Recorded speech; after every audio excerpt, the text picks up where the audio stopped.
Hi friends, this is Corey at Camp Arowana, and I am once again coming to you with a hiking with somebody video. Today, our person that I'm hiking with is a good friend who supports Camp Arowana in all sorts of ways, has been involved in fundraising, volunteers, is just somebody that keeps in the know and involved here at camp, and is actually serving in a special role right now currently that we'll talk about. We have today Pastor John Withum. Hi. Hi, John. How are you doing? Doing great, Corey. How are you? Good. I am good. I should Thank get you. in frame. You are a hiking person even outside of camp Yes. and doing videos. Yes, this is something I do for relaxation and exercise, and sometimes frustration. Good way to get all of the stuff out in Yeah. the open and work it out. Well, and I back in 2012 is when I really started hiking in earnest. We kind of lived in the greater Chicago area at the time, and we're going on vacation to northern Minnesota, and I had never really hiked before. Like, I'd walked around outside, which I guess is hiking in its own way. But we were in the mountains up there, and in fact, one time we even hiked to the highest point in Minnesota, which is not that much of an accomplishment comparably. But yeah, so I fell in love with it because I think I found a connection to creation, and it actually really helped me hone my theology of creation that summer of hiking. Nice. Yeah. It's kind of like it's part of the idea of the journey and being on the move, heading on the way. I like that. Like, Yeah. The movement of life, that rhythm. Indeed, the ebb and flow, the And- gentle up and down. Yeah. You can eat that. Yeah, we can eat this. This is called redwood sorrel, and it's a good source of vitamins, especially A. I know it's very good for, and I think C. And it kind of tastes like it's kind of citrusy. It's a little bit tangy. So I'll give you one, and I'll get another one. Yeah, it's good for you. I promise you, this is not punked or any of those early 2000s gross out dare shows. I mean, I knew this, and I know that campers talk about it, and sometimes there's campers that are like, oh, you could eat these, and they just eat them. And unfortunately, if you eat a lot of it, it does have some unpleasant consequences. Yep, for results. a particular room in your house. But cheers! Cheers! It's just a little tangy. Mm-hmm. Yeah. It's a nice flavor contrast from that dum-dum sucker I ate before we came over here. Yep. Yeah. Probably better for you. Yes, most likely. One of my favorite pieces of trivia, and now my mouth is like super watery from the redwood sorrel, also known as oxalis. Shout out to Leah from my church for informing me about all this. But no, one of my favorite trivia facts, non-woods related, is do you know what the mystery sucker or the mystery flavor of dum-dums is? No, I didn't know there was a mystery flavor. Oh yeah. Dude, you need to pay more attention to I'm the more candy you of buy. a Tootsie Pop person. Person. Well, see, that's my mortal weakness. Dairy products Oh, yes. is found in the Tootsie Pops. But no, so Dum Dums have also I worked at a bank for 3.5 years. And so you give out kind of your body weight in suckers over that time. And so the mystery flavor is when they are switching flavors on the machines, and rather than shutting them down and cleaning off one flavor and putting a new flavor on, they just run one flavor into another, and that's the mystery flavor. I like it. It's like a combo then. You could have orange cream. Yeah. You could have snozberry. So when you're talking about hiking, you were saying we. So usually somebody is hiking with you. Frequently someone is hiking with me, and that person is my wife, Katie.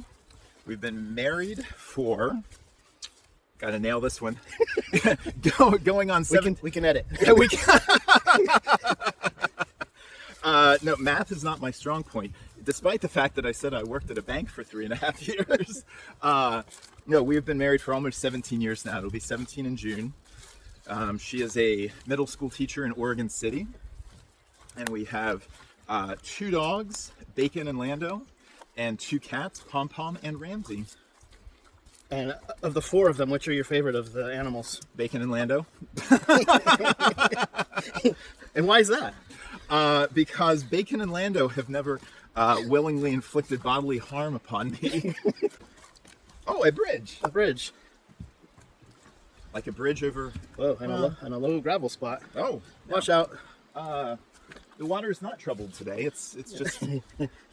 Sorry, Simon and Garfunkel. Whatever happened to Garfunkel? I thought I saw a serpent for a second. A serpent? I thought I did. You said serpent. Yeah. Most people would have said snake, but I appreciate the shout out to serpent. Yeah. Shout out Genesis 3.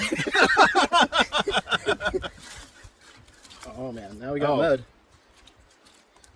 Well, it's perseverance. It's that journey of life again. It is. Sometimes you wind up in the mud. Yeah. And how are you going to get out? You just keep going through it. So, John, you are not a native Oregonian. I am not. But you fit in quite well. Thanks. So where have you come from? This is the Cotton Eye Joe question. Where did you come from? Where do you go? where did you get to? Yes, so I originally came from West Virginia. I was born and raised in Parkersburg, well, outside of Parkersburg, West Virginia, but nobody here knows where Mineral Wells is. And there's really, no offense to my hometown, but there's no reason for you to. Like, Bruce Springsteen isn't writing idyllic songs about Mineral Wells, West Virginia, where, like, I heard there was a Cracker Barrel. Because there is a Cracker Barrel and a truck stop. We still have a post office. Support your local post office. But yeah, so I grew up in Mineral Wells, West Virginia. There, just for integrity. What? A wild dog up here. What crap is that? Probably edit that out. So take two. Yes, I was born and raised in Mineral Wells, West Virginia, and then educated in West Virginia.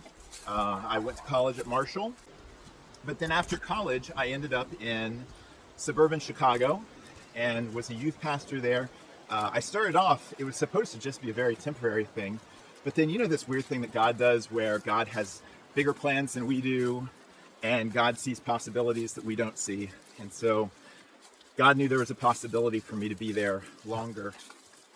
And so I was there 12 and a half years, and then just started feeling kind of this itch to do something new. And God brought me here to Oregon. And it turns out, like, there's a lot of things about me that have been stereotypically Pacific Northwest most of my life. I have a picture. I have 2 or 3 copies of this, where my grandpa and I are both wearing flannel. You're wearing flannel? Yes, believe it or not. Yes, anybody who knows me knows that this is not a surprise. But I share this picture sometimes because I want people to know I come by it honestly. But between that and my love of coffee, and I tell you what, this isn't one of my more popular opinions, but the fall and winter season in the Pacific Northwest is just, it's fantastic.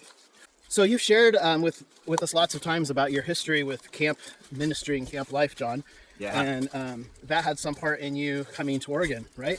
It didn't just have something to do with me coming to Oregon. It had something to me being called to ministry. And I can elaborate on that now for the purpose of this video. Yeah, so I was a little 10th grader. I was bullied and picked on. I don't know if you can tell by the everything about me, but by the end of my 10th grade year, I was kind of like in my shell, introverted, and my church hired a youth pastor for the summer. And the youth pastor said, "Hey, we're going to go to church camp." And I'd never been to camp or even anything more than like a sleepover. And so I was a little hesitant, but I went. And who shows up in my cabin but the exact type of guys who had bullied me. But what I didn't know is that they would accept me and care for me and make me feel welcomed and part of a community. And as this happened, I was walking to dinner one night and everybody else had gone ahead. I can't remember why I had hung back a little bit. And so as I'm walking to dinner, this thought forms inside my mind that doesn't sound like the voices in my head usually sound. It wasn't my usual inner monologue. and it just said, "You'll be a minister." And that was it. Man, I tried to do other things. I had a great professor in college, who wanted me to go into British literature. There really is a serpent right there. Where? I'm missing it. Did it run off? It slithered off like a wicked thing. Like the wicked thing it is. It's in there somewhere. Oh. You saw it and I didn't. So I had a professor in college who wanted me to go into, he wanted me to do what he did, a British literature professor. Oh, yeah. And I had a mentor who quoted Jeremiah 20 verse 9 to me, that the word of God is like a fire in my bones. I can't keep it in. And he said, if you can do anything else, do it. But if you can't, go preach. And from that, like honestly, from that day on, like I think it was the next day, I signed up for, I signed the papers to go to seminary, or applied to seminary or whatever. And that's what took us there. So camp was really formative in that. And just, I feel really, really strongly that, especially in today's world, to have an opportunity. I mean, look, we're here by this river.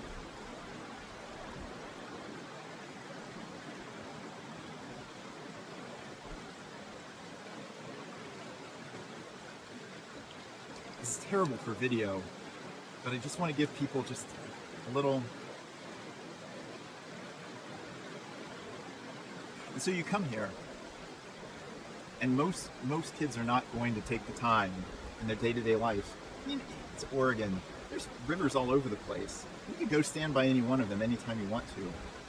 But when you come to camp, there's something about this river that calls to you. And I think deep cries out to deep, and you come to camp and there's something that stirs in our hearts when we're here, because things are just quiet enough for us to hear God speak in a different way. Not to say God can't speak in the city or the noise of life or anything like that. But when you hear this river in the background, you hear something that has been running before we were here, that's going to be running long after we're gone. And that is a reflection of God's love. And maybe as we hear the river, we just hear the constant stream of God's love, the constant stream of the church that has for thousands of years tried to follow Jesus. And sometimes, just like this river, there's been some bumpy parts and some rocky parts, and sometimes that makes it a little bit more interesting, and sometimes that makes it a little difficult to navigate as a river. But this river, just to understand this as a metaphor and to stand by this river, my goodness, this is what camp can do. And to provide a community of people who come and tend to our hearts, who come and tend to our lives, who form a community of followers of Jesus, that's not dissimilar to the community of the early church in some ways. My goodness, camp is just an extraordinary opportunity. We can keep going. Camp Arowana was really some of the first people who welcomed me to Oregon, and so I have so much love for Camp Arowana. I love Camp Arowana. That's a great transition. It's almost as if I planned that. So, why do you love Camp Arowana? I love Camp Arowana because of two things, primarily. Well, three. Let's go with three. These things always work out better in threes. Number one is the Celtic practice, the understanding of thin places. Where these are places where the dividing wall, the wall of separation between heaven and earth is narrower. And Arowana is one of those places. Anywhere. I mean, you've traveled in Ireland, and I've traveled in England, and we still love each other for it. And and you go into these old churches and cathedrals and monasteries and places that are older than the United States as a government, not as a place, obviously, but you go in here and God's word has been read there, prayer has happened there, song has been sung there, and you can sense that heaven and earth are close there. Yeah. And that's Camp Arowana. This is a place where heaven and earth are near. And you drive on the camp or walk, bike. Public transit's a little hard, but not impossible. Just takes a little bit longer. And so you get here one way or another, and you come on campus, and you just feel that there's something can happen here, and you can hear from God in a way that you might not otherwise. Number two is the people. Some of my favorite people are here at Camp Arowana. One of them is holding a camera stick right now. I've really over the years gotten to appreciate you as a human being, Corey, and your friendship and your leadership at camp. And I promise I'm not just shining sunshine up your bum because we're on camera. But you and Laura, and I mentioned Shannon earlier. Chris and Anna Baker are two just wonderful human beings. Erica and Sean and Joanna and all of the staff, and Laura has become a very good friend and peer in ministry leadership as well, as have you. And so there's those folks, but then there's the people who come to camp at Arowana, the counselors and the students. And I tell you what, I was a little intimidated at winter camp. I don't know if I told you this. I had the 5th and 6th graders, and it's kind of a newer 5th and 6th grade group. Some of the kids that I'd had for a couple of years have filtered out. And so it's a newer 5th and 6th grade group. And I was a little intimidated. But my goodness, that was a great 5th and 6th grade group.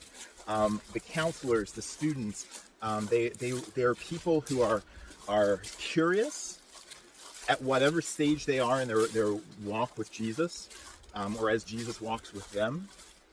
And so you get to meet people who are all kind of doing this hiking with Jesus, this walking with Jesus thing.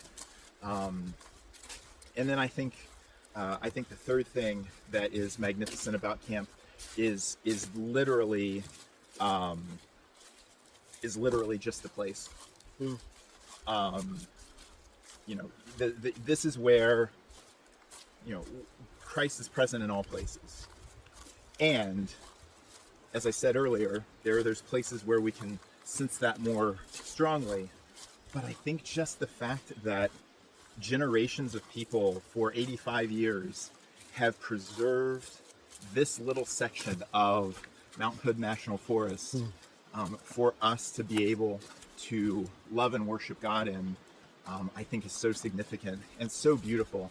You've got the river, you've got trees, you've got dirt, you have serpents. Unfortunately. Yeah, for better or worse. I'll say this. There's fewer spiders I've had fewer spiders in the places that I've stayed here than I did in Illinois. So take that put that on the promotional material. Camp Arowana, fewer spiders. What's your favorite taco?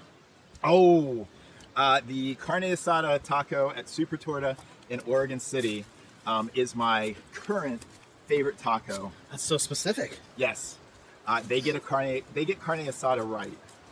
However, my all-time favorite taco is the chorizo taco at Jalisco's Tacos in Aurora, Illinois. It is the chorizo is well seasoned. They do it on the grill before it's crumbled. It's not like it's not in sausage form. Right. So it's crumbled. I like it better that way. What's that? That's how I like it. Oh yeah. And they crisp it up a little bit before they put it in the taco. Ooh. Yeah, chorizo is one of my favorites. So right now, John, so you serve as, like you were saying, you're one of our camp pastors for Yes. our youth programs. 5th and 6th graders. 5th and 6th grade, mostly the last few years. And you also always are active in participating in our fundraising endeavors. Indeed. You're very active on our social medias as well. You are also filling in a new, for Camp Arowana, and different role right now as well. I am. Yeah, so right now you are currently the temporary new Laura. Yes, I am Laura. No. I am serving as the interim executive director while Laura is taking a well-deserved sabbatical. She and Ed have gone to parts unknown, having a wonderful time, and seeing other regions of God's beautiful earth.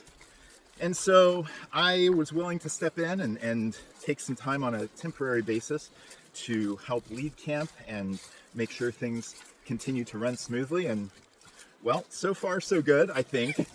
Yes. Hopefully nothing has happened while we've been hiking. But yeah, it's an honor to do this. I mean, I was honored when Laura asked me, and honored when the camp staff agreed that I would be a good pick, because I don't know, I just feel like Arowana has given me so much, and anything that I can give back that's within my ability to give back is a blessing to give, as much as it is a blessing to receive from camp. So yeah, so I'm here on campus on Tuesdays, just because that's when my schedule. I'm still a full-time pastor. That's what my schedule allows and what my church agreed to, and so yeah. And then otherwise, we have a very active WhatsApp group that keeps everybody in line. And of course, who doesn't love buckets of emails? No, actually, there's it's been very efficient so far, and yeah, it's been great getting to see kind of the other side of camp, and just making sure I can support that however I can. Well, we thank and appreciate you and Katie and all the good things you said about all of us. Ditto right back at you all. Thank you. And we can't imagine camp since you have been here the last few years. You've made a difference in the lives of our campers and our programs and our community. So thank you. Thank you. It's an honor to be here if we live to the top of this hill. Thank you for joining me on this hike, and thank you all for joining us and watching us battle the serpents. Yes. So thank you for the opportunity to do this, Corey, and please consider supporting Camp Arowana, whether it is prayer support, whether it is social media support, or financial support. All support is greatly appreciated as we line up the last shot of the film. All right. Thank you. Bye. I don't know if this is just a Super Torta thing or if this is just like an around here thing, but mostly I see chorizo and Serpent is back. It's the same spot we just retraced, and he's back. I mean, we've been in here for like 10 minutes. He's been here for like 10 hours. So I wonder how he feels about us. I don't care about his feelings. I mean, we know where they are. This isn't a euphemism for me saying that like they were in a plane crash or something. Oh my! Without me. I left that one open just for you. Yeah, you were looking at the septic stuff the other day, right? I was. Sean gave me a whole rundown on the poop tubes. I want to know I want to know the ins and outs of camp. I want to know.